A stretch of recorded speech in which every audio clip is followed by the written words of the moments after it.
All right, hello and welcome to the Friends of Recovery podcast. We are a recovery-based organization in Oneonta, New York. We are in Otsego, Chenango, and Delaware counties. My name is Tim. I'm the program specialist here at Friends of Recovery in Oneonta, and I am joined by Joe Poet. He is our AVP coordinator, a very seasoned peer advocate specialist, and so much more. Joe, how are you? Pretty good, Tim. So one of the things that this show is going to go over are kind of the standard stories of experience, hope, and the process that led us to, into, and after recovery, as well as a bunch of alternative avenues in addition to kind of some of the standard array that a lot of recovery centers might go over. But for this week, Joe has been really kind of a pillar of this community in Otsego County and significantly further out than that for quite some time. And he's been involved in a bunch of organizations as well that deal with both the clinical side of recovery as well as kind of the more home-based and peer specialist route as well. So Joe, tell us a little bit about how you got involved in the recovery field itself and some of the experiences that you've had. All right, Tim. Well, how I got involved in the recovery field itself, step work originally. I got involved in AA.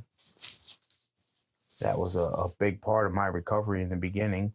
Though I was, involved with drugs, alcohol was my mainstay, my go-to. Mm-hmm. But of course, once I did that, anything was fair game. And when I decided to get clean and sober, the only thing I had was the 12-step route because I was incarcerated. Yeah. So, I had AA and NA, and I started to branch out into different programs. AVP, the Alternative to Violence Project, was a huge part of my recovery. Spending weekends really delving into deep stuff about myself. And tell us a little bit about that program as a whole for those that are unfamiliar. Alternative to Violence, is that more of a training course, a workshop, or is it kind of very similar to AA and that it's more of a lifestyle change? Well, it's definitely a lifestyle change, but they're workshops, and they're 3-day experiential workshops. Mm-hmm. And in the course of those 3 days, we build a community, and it starts out with affirmation, and then we build from there. We get the communication, the cooperation, the trust, ultimately conflict resolution.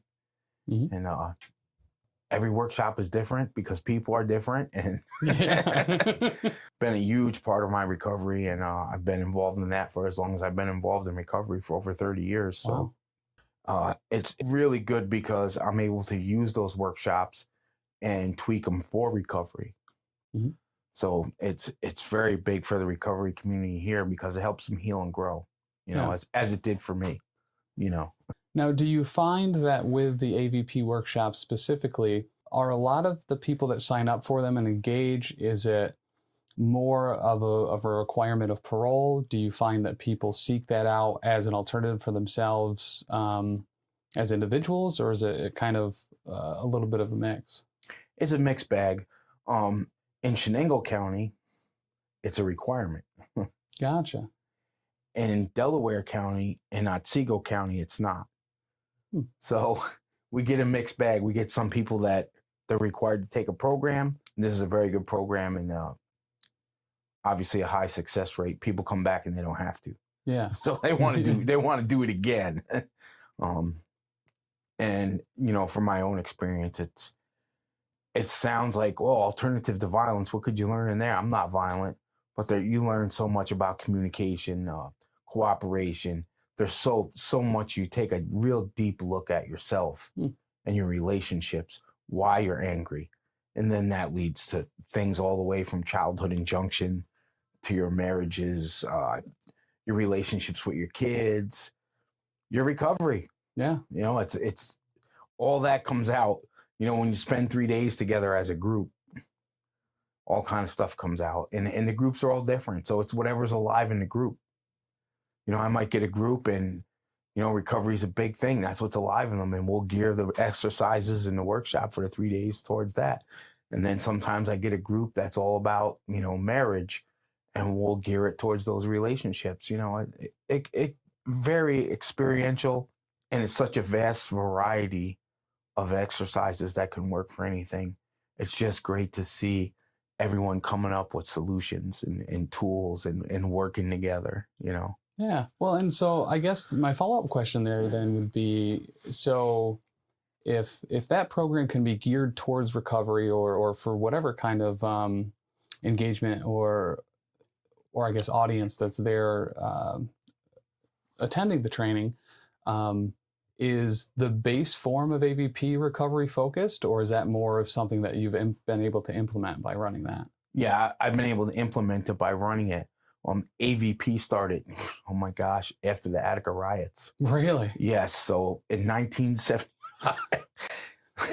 So think about that. A bunch of guys in Greenhaven Correctional Facility and a man named Larry Apsey, who was a Quaker. The Quakers came in. There was a think tank that tried to come up with solutions so there wasn't another Attica riot, you know, and yeah, they threw that. That was an idea, and it started in Greenhaven Correctional Facility back in the old physical therapy room. Yeah.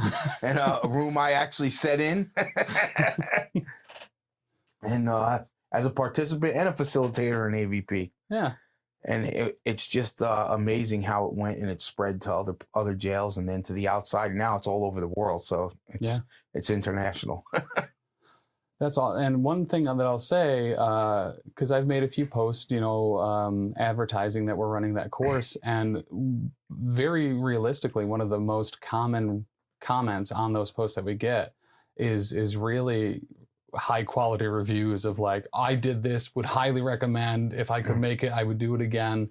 So do you see a lot of reoccurring individuals coming to these? Like, oh yeah, they're always asking, you know, when's the next workshop? Let me know when the next one is.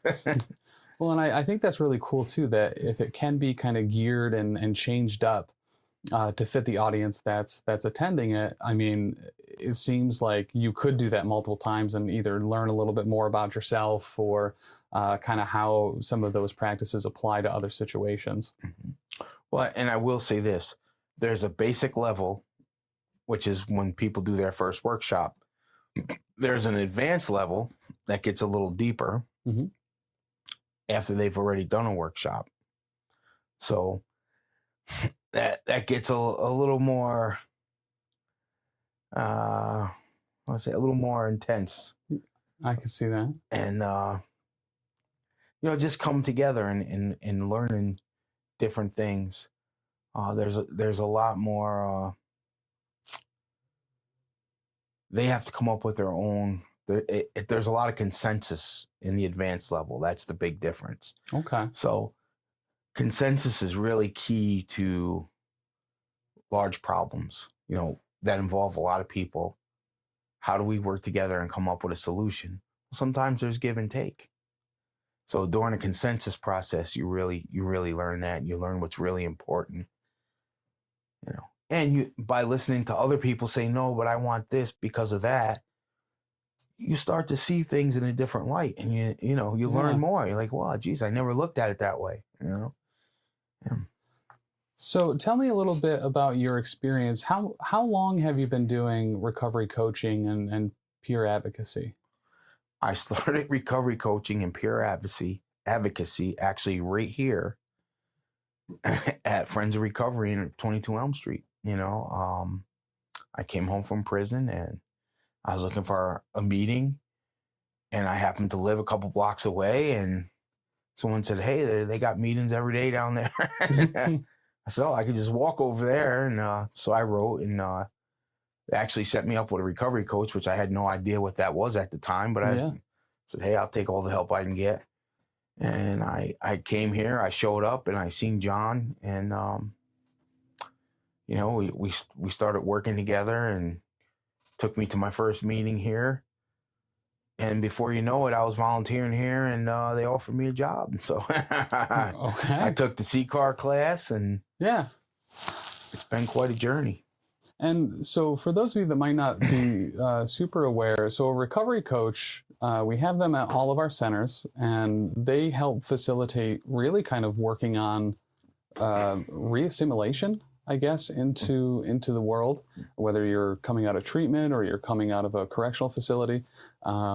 recovery coaches both can kind of gatekeeper's the wrong word, but I would say resource brokers. Yeah, resource hub, resource broker, for whether you're applying for things through DSS. They can get you hooked up with meetings. They can help you with resumes, filling out job applications, and yeah, just really being a resource hub for your own personal goals. And one of the big things in the CCAR training, which is the accreditation program to become a recovery coach, is they really push on, we're not pushing our goals or what we think you should do. It's what do you want to do? Let's help you achieve that, and let's help you move to that next step. Yeah, we meet people where they're at. Correct. And at the same level, we're peers. We're not clinicians. It's a very unique role kind of in the recovery space as a whole. That's kind of in between sponsor and therapist. Yeah. That really kind of helps encompass all the other aspects of life that maybe those other two don't, or are restricted to not engage in. So talk to me a little bit about your experience as a recovery coach, what that learning process was like when you first started, and then with the experience that you have, kind of how that's developed over time. All right. Well, when I first started, I wanted everyone to do it my way. Or like, not even so much my way, but sometimes I felt like people were going to make, they were making a mistake. Mm-hmm. And I was like, no. But, I know I can't do that. Yeah. Because I have to meet people where they're at, and hopefully, they're going to find their own way. Yeah. And it's my job to be a facilitator for that, and be a resource broker for that, and really be their cheerleader. Yeah. And I learned how to meet people where they're at. And if things aren't going well, I give them a chance to come to, they're going to figure it out. And hopefully they won't have to take too many lumps along the way. Yeah. And, sometimes if I see them taking lumps, I'll say, hey, how's that working out? The next appointment, I was like, how's that working out? And hopefully they're like, yeah, not so hot. And I'm like, maybe we can come up with a new plan now. Let's try something different. But before, I didn't have, gosh, how do I, like, there's a way to be helpful, and to say things nicely, as opposed to being like, blunt. No, that's not going to work. Yeah. People don't want to hear that. I think about when I was trying to get clean and sober, I knew what I needed to do. Sometimes I just wasn't ready for it, or I didn't want to hear it. Mm-hmm. So knowing that sometimes that people aren't ready for that yet is what I've learned over time. Yeah. Now, on the mutual aid support side,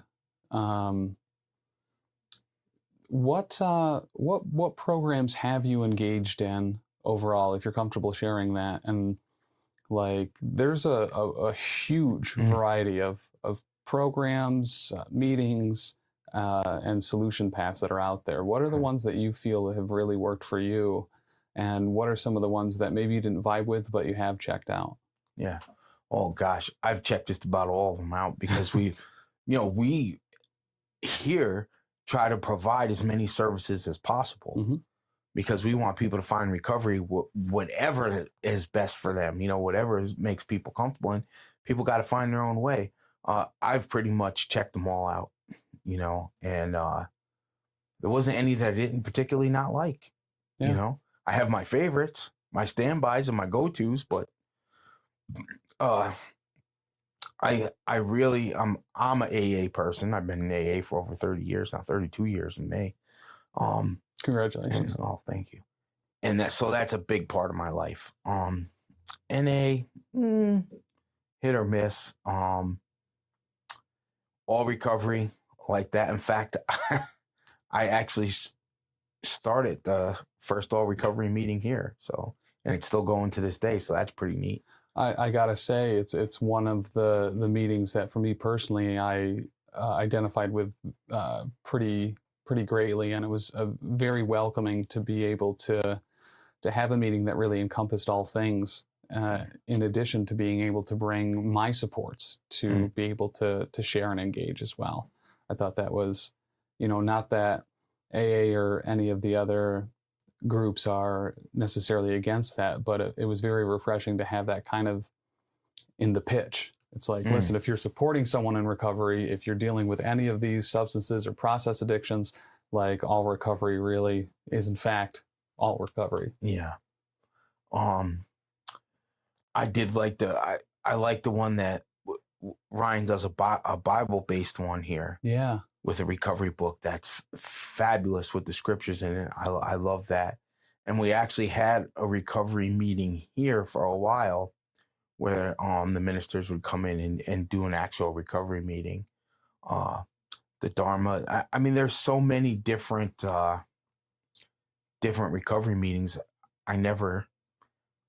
There was none that I ever was like, oh boy, this is a bummer. They're all pretty good.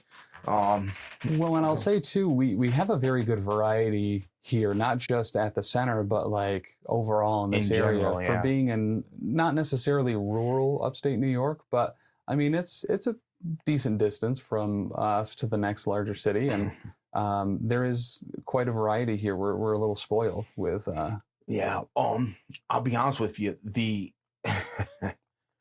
I hadn't gone in forever, in probably a couple decades, but I went to adult children.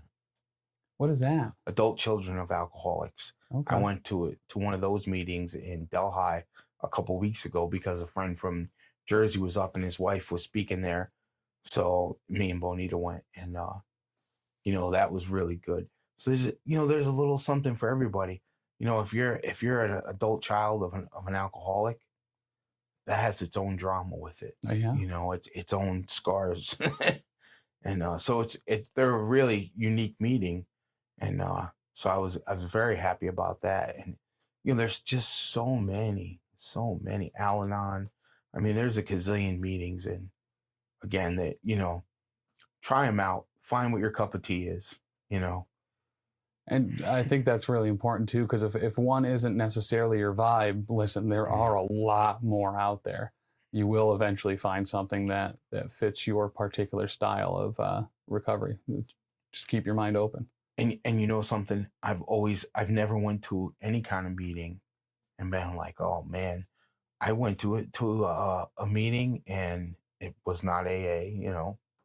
I wanted to hear Al-Anon, and this child spoke, and I got so much out of that, and it made me really look at myself. Like, I really got growth from it, and it really hit me hard. She said, here's both of my parents are alcoholics and addicts, and I'm acting up and getting in trouble in school. And do you believe I'm the one they sent to the loony bin? I'm the one they sent to a psychiatrist. It gave me another, like another way to look at things. Like, yeah, we think the kids are they're acting up, and we're like, oh man, but really it has a lot to do with the fact that I was an alcoholic. Yeah. So that really hit me kind of hard. So that's just one example of, like trying different meetings, and I always get something from them, And I think that's one of the really important aspects too, and I hear this from individuals who have been going to meetings, regardless of the flavor, for 10, 20, 30 years. And whether it's a newcomer or someone that's just visiting, we have a pretty big vacation population here that comes for baseball because we're so close to the Baseball Hall of Fame in the summer, or people from the city that have seasonal homes up here. And you never really know what you're going to learn or whose story or what they've been through is going to identify with you anytime you step into a meeting until you're there. Yeah. And Tim, that really made me think of something too about the recovery coaching. One of the reasons that I felt comfortable in meetings, because I felt like, wow, these people been through the same thing I've been through. Mm-hmm. They speak my language. They know where I'm coming from. I wasn't unique anymore. Yeah. And I think it really relates to recovery coaching. I didn't need a therapist or a specialist or a psychiatrist to tell me what my problem was. I knew I was drinking too much. I knew I had some issues. But man, when I sat down with a recovery coach and I know that person has been through the same thing I've been through, Yeah. you know, they're speaking my language. They're not looking down their nose at me. They're not telling me what to do. They're trying to find out what's going on with me and what would be helpful for me. And, you know, that's what really made me gravitate towards this field and to, you know, be able to help people. Because if I had found someone like a recovery coach when I first was drinking and using, I think it would have been extremely helpful. Yeah. You know, so Yeah. when it sounds silly, but when I'm helping people, it's like I like to think, like my friend John says, you know, that I took some of these lumps for you so you don't have to get them. Correct, You know? right? Yeah. Well, and I mean, for me as well, that's something that really drew me to this particular field. It's like, well, man, if I can prevent any single other individual out there from having to hit the bottoms that I had to hit to get my stuff straight, like I would be grateful to provide that opportunity for somebody else Yeah. to avoid on that darkness. But do you have any, I guess, examples? Obviously, you know, no names or anything like that, but of some really exceptional cases where you've seen someone's complete worldview change from how they were living before to how they're living now. Oh my gosh, yes. I mean, I assume it's probably difficult to count the ones that you've experienced. Gosh, where do you want me to start? You know, someone that I helped several years ago, who at the time did not have her children, you know, was not a priority. The only thing that was a priority was using. Mm-hmm. And she finally hit her bottom, was in drug court, and all heck was breaking loose. And she came for help. And that the person that sits before me today, because I interact with her often in the community, because her family owns a place that I frequent often, and and she works there. And just to see her with her kids now, you know, and happy and functioning and working, and the smile, you know, like she's animated, she's alive. And the person that came into my office was not. You know, the person that came into my office was existing. The person I see today is alive. And I mean, gosh, there's just, I can go on and on with the accounts, you know, and that's what this is all about. You know, when I leave here and I see someone that was down and out, or someone that I helped, or someone here helped, and they're running this place, or they got their own business, or they're running the register here, or they're the clerk there, or my waitress here, you know, that makes it, see them with their kids in the park. Yeah. You know, like, that's what makes the job worth it, you know? Like, that's what it's all about for me. Well, and I have to assume too that, you know, would you find a role like this difficult to step away from, with the knowledge of seeing your impact and the center's impact really drastically change people's lives? That's got to be something that at the end of the day is, there's obvious struggles with this type of role, right? Yeah. But things like that just have to make it absolutely worth it. I mean, yeah, it can be exhausting. It certainly takes its toll. And there's certainly people that don't get it. Yeah. You know, and that's the toughest. But when you see those people that make it, that definitely makes it worthwhile. And of course, being in the recovery field, you know, self-care is really important. Yes. You know, some days I've never left here, like, so rarely have I left here like physically exhausted. But man, there's been some times I've been so emotionally exhausted. You know, like, man. Well, and to that effect, for people either considering this particular industry, what are some of the ways that you've used to kind of make sure that you are in fact taking care of yourself, so that you're not burning out, so that you can kind of be here and provide the services that you provide? Okay, first and foremost, I keep my own recovery up. Yeah. I do go to several meetings, so that's a big wellness part for me, Mm-hmm. to just be able to unwind and let go. Or even if I don't say nothing at a meeting, I'm there. Yeah. Yeah. I'm in that mode, so that's important to me. And family time, hugely important. Just spending time shutting things down, turning the phone off, or just spending a weekend away. Sometimes just get in the car and let's go. Yeah. That's one of the ways. And physically, I like to swim, do a little working out. All that stuff is helpful to me, and my dog. Yeah. Playing with the dog and the bird, and Yeah. just being away, turning the phone off. That's a big thing. Sometimes it's hard, but I have to leave my work phone in the glove box. Yeah. I can't. Well, and so this week, Kyle, our assistant director here at the Oneonta Center, is doing the Recovery Coach Academy, and I did that course back in October, and I'm sitting in and assisting Kyle with it this week, and having some of the things that I learned when I initially sat for that course kind of reaffirmed.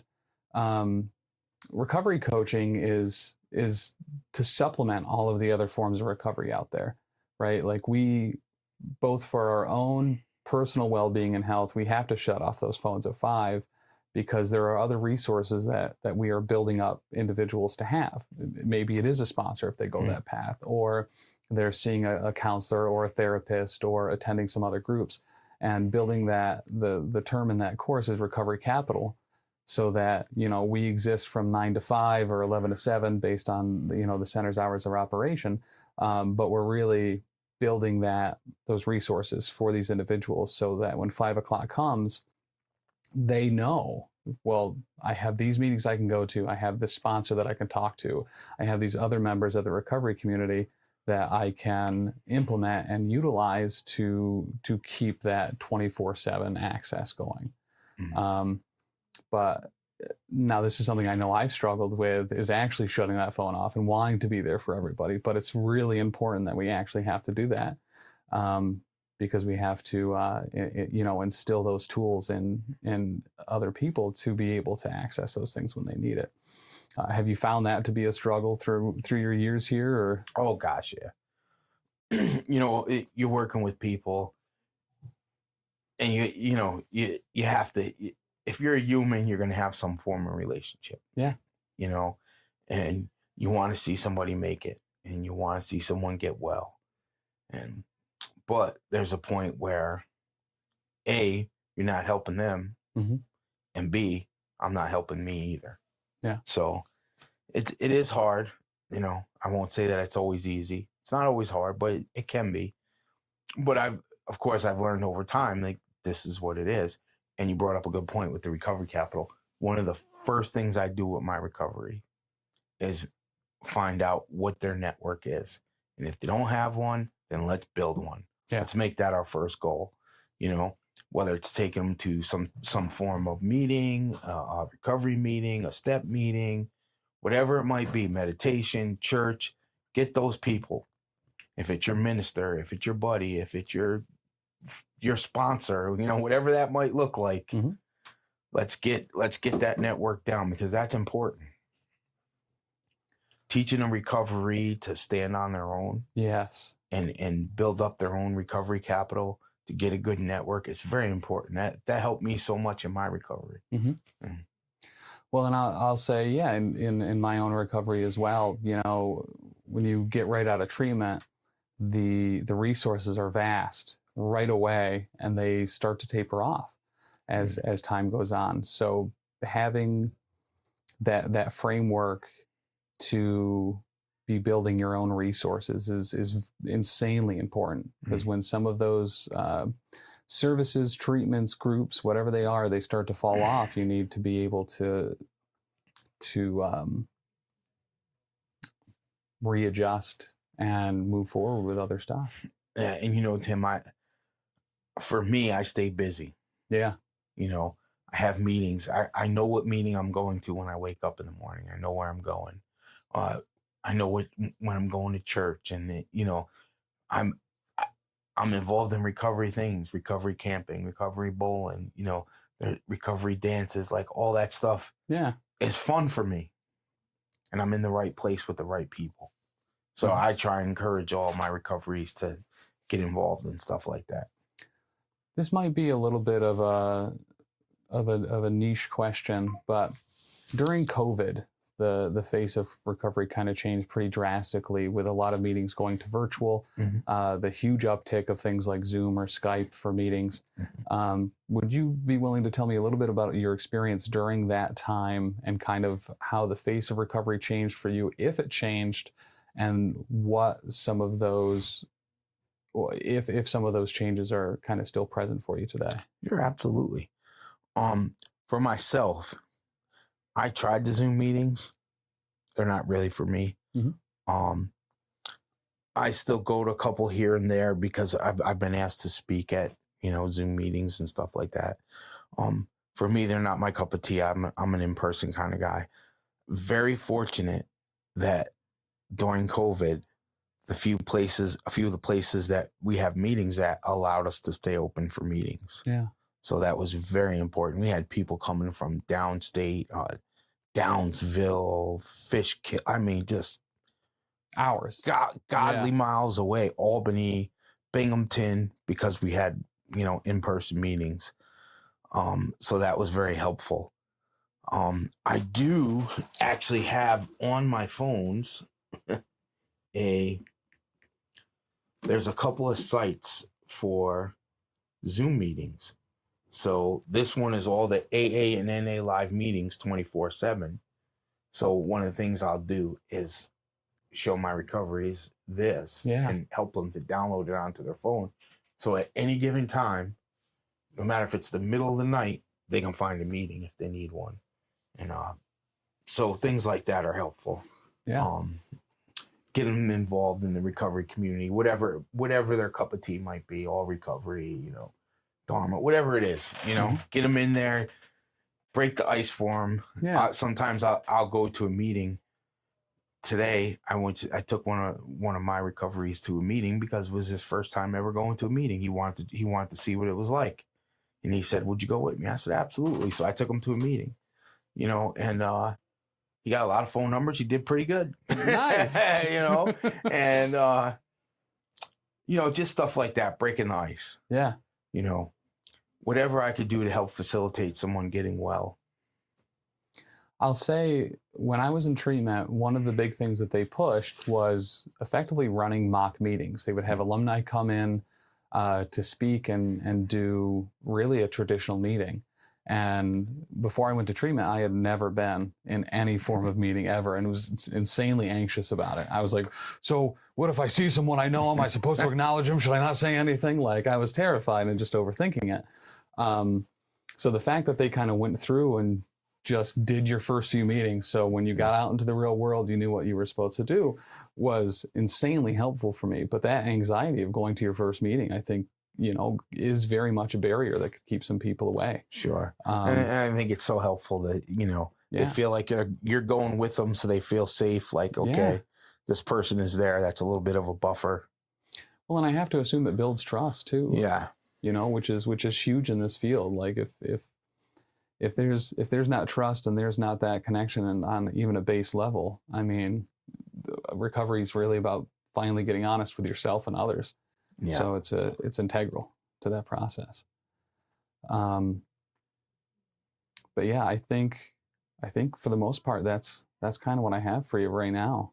Yeah. But Joe, thanks. Really appreciate it. Oh, you're welcome. As I said before, Joe is one of the peer specialists here at 22 Elm Street here in Oneonta at Friends of Recovery, dedicated to others, and he's also the AVP coordinator.